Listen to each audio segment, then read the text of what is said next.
Hacktivism is the use of computers and computer networks to promote political ends, chiefly free speech, human rights, and information ethics. It is carried out under the premise that proper use of technology can produce results similar to those of conventional acts of protest, activism, and civil disobedience. The term was coined in 1996 by a Cult of the Dead Cow member known as Omega. However, similar to its root word hack, hacktivism is an ambiguous term. The terms hacktivism and hacktivist are the subject of lexical warfare to define them. Some definitions of these terms include acts of cyberterrorism, while others stop with the use of technology hacking to effect social change.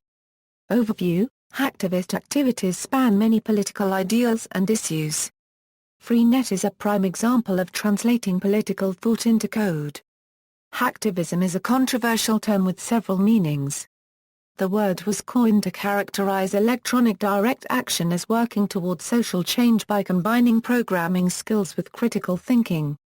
But just as hack can sometimes mean cybercrime, hacktivism can be used to mean activism that is malicious, destructive, and undermining the security of the Internet as a technical, economic, and political platform.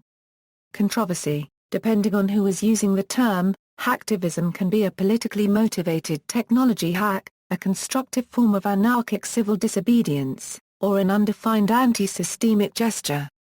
It can signal anti-capitalist or political protest.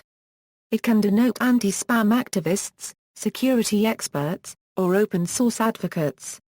Some people describing themselves as hacktivists have taken to defacing websites for political reasons, such as attacking and defacing government websites as well as websites of groups who oppose their ideology. Others, such as Oxblood Ruffin, have argued forcefully against definitions of hacktivism that include web defacements or denial-of-service attacks. Within the hacking community, those who carry out automated attacks are generally known as script kiddies. While some self-described hacktivists have engaged in DOS attacks, critics suggest that DOS attacks are an attack on free speech and that they have unintended consequences.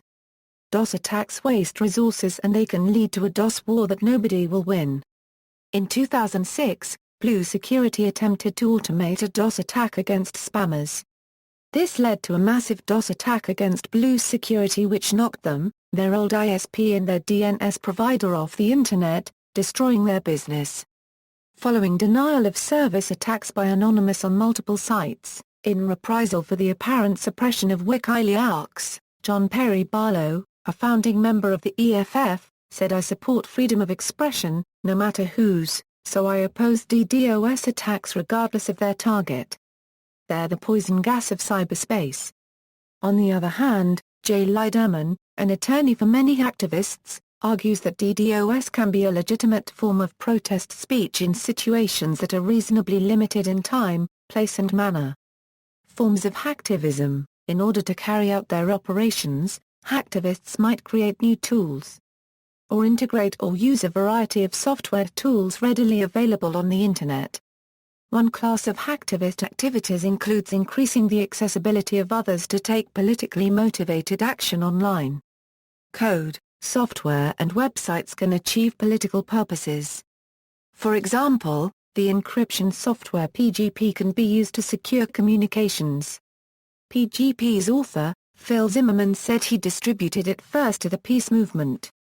Jim Warren suggests PGP's wide dissemination was in response to Senate Bill 266, authored by Senators Biden and DeConcini, which demanded that communications systems permit the government to obtain the plain text contents of voice, data, and other communications. WikiLeaks is an example of a politically motivated website. It seeks to keep governments open. Website mirroring is used as a circumvention tool to bypass censorship blocks on websites. It is a technique that copies the content of a censored website and posts it to other domains and subdomains that are not censored. Geobombing, a technique in which netizens add a geotag while editing YouTube videos so that the location of the video can be displayed in Google Earth. Anonymous blogging, a method of speaking out to a wide audience about human rights issues, government oppression, etc. that utilizes various web tools such as free email accounts, IP masking, and blogging software to preserve a high level of anonymity. Recap is software that was written to liberate U.S. case law and make it freely available online. The software project takes the form of distributed document collection and archival. Notable hacktivist events. The earliest known instance of hacktivism as documented by Julian Assange is as follows. Hacktivism is at least as old as October 1989 when DOE, Habnet and span-connected VMS machines worldwide were penetrated by the anti-nuclear wank worm.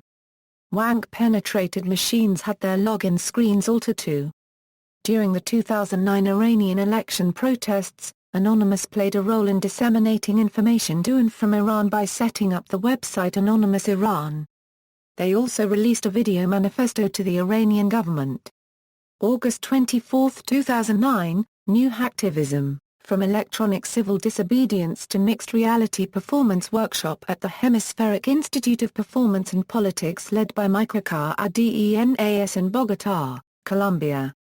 Google worked with engineers from Say Now and Twitter to provide communications for the Egyptian people in response to the government-sanctioned Internet blackout during the 2011 protests.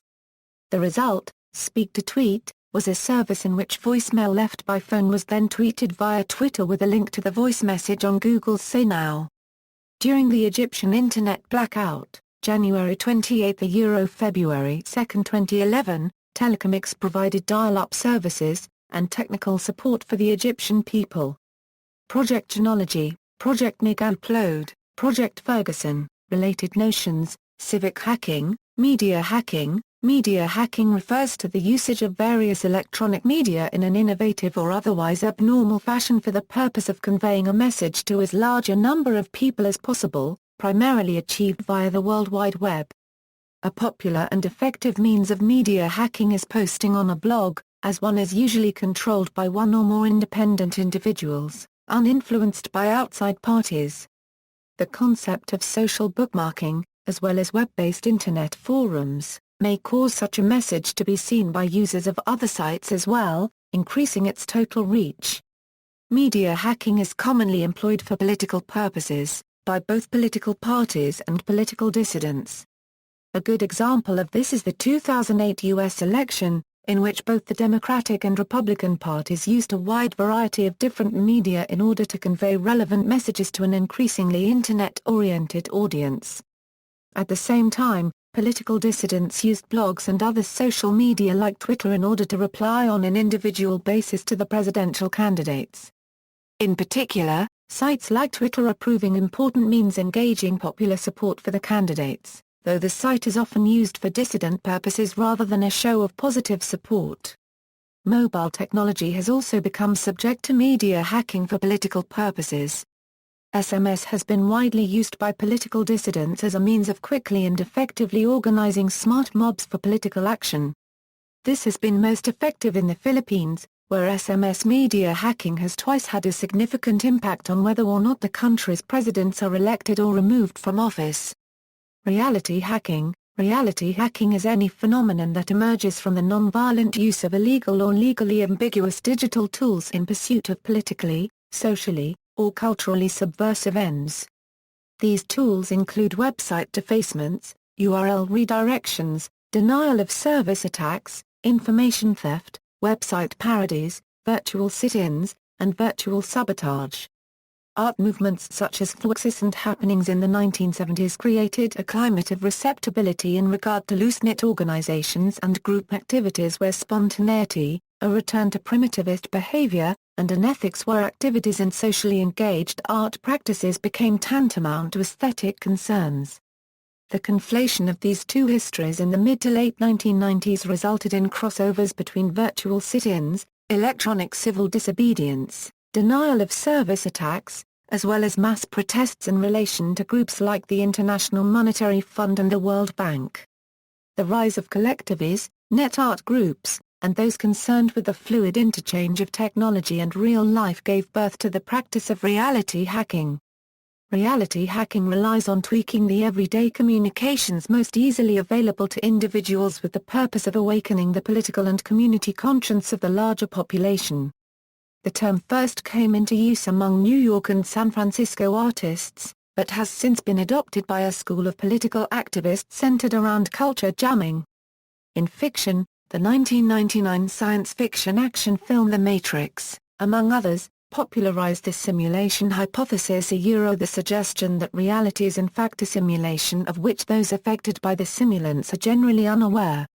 In this context, reality hacking is reading and understanding the code which represents the activity of the simulated reality environment and also modifying it in order to bend the laws of physics or otherwise modify the simulated reality. Reality hacking is a mystical practice as explored in the gothic punk aesthetics-inspired White Wolf urban fantasy role-playing game Age, The Ascension. In this game, the reality coders are a faction within the Virtual Adepts, a secret society of mages whose magic revolves around digital technology. They are dedicated to bringing the benefits of cyberspace to real space. To do this, they had to identify, for lack of a better term, the source code that allows our universe to function. And that is what they have been doing ever since.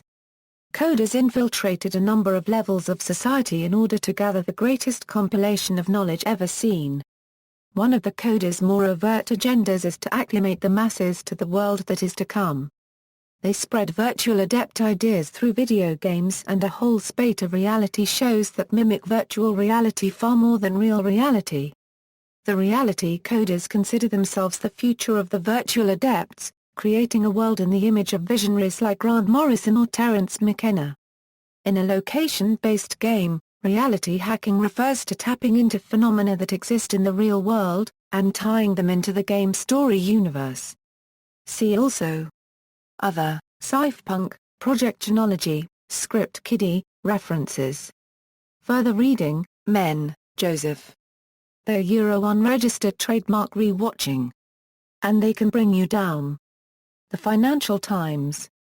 Retrieved September 1, 2012. External links: Hacktivism's projects page, Hacktivism and the Future of Political Participation, Political Science dissertation on the history and political significance of hacktivism, Hackblock, home of the hacktivist zine Hack This Zine, What is Hacktivism?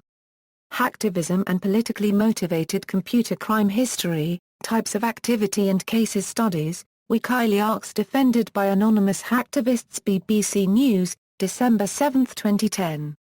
Hacktivist attacks grow as governments get in on the action, July 19, 2012. USA Today, hacktivists as gadflies.